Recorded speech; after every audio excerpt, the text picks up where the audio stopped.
Welcome to Group's decorating series for Scuba VBS. In this video, we'll show you how to make the main coral arch for your scuba set. You can download supply lists and instructions free at group.com/VBS tools. First, we stacked our assortment of moving and appliance boxes in various sizes to visualize our general arch shape. Before you get everything in place, it's a good idea to play around with the different boxes you've rounded up. For our base structure, we used 2 washer boxes for each side of the arch and 3 boxes for the bridge. To support the weight of the bridge, we created a carpet tube frame that will be installed inside the boxes. We cut 2 64-inch lengths for the vertical supports and an 84-inch length for the crossbeam. You can use any measurement that will fit your space and box sizes. Use a scrap piece of carpet tube as a template to cut out notches from the top of the standing tubes. The crossbeam will sit in these notches when you put the bridge in place. Cut a hole in the top of the washer boxes and slide the vertical carpet tubes through, securing them to the wooden stand. For better access to the stand and frame, we cut a large hole into the back side of both washer boxes.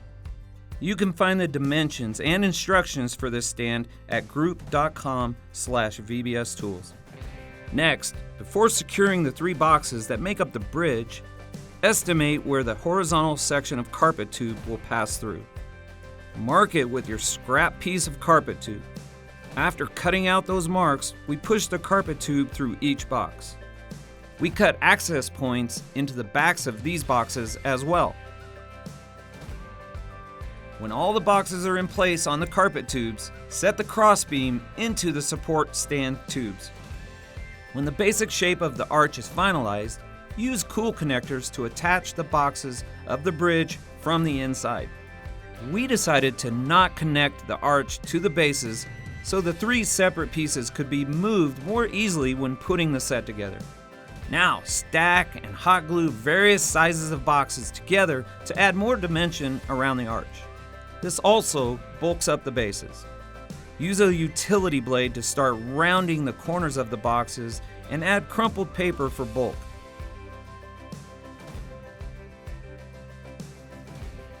We also wrapped the pieces with plastic wrap to further conceal the box shape.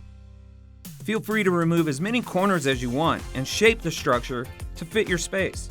Just be sure not to remove too much cardboard and jeopardize the structural integrity of your arch. In total, we created 5 coral-based structures, 2 to bulk up the base of the arch, and 3 more to help fill out our stage. On some of the coral bases, we left more flat surface area available so that we could mount lots of different coral on later.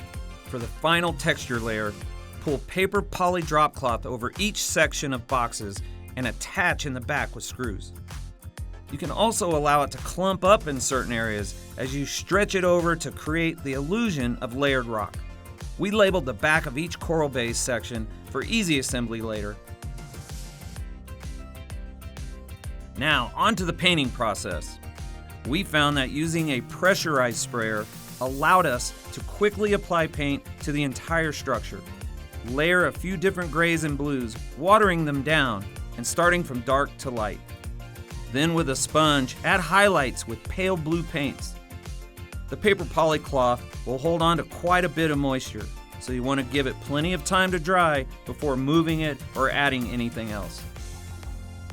And with that, our awesome coral arch structure is done. In the final build video, you can see how to really make the structure shine by adding oceans of colorful coral and barnacles.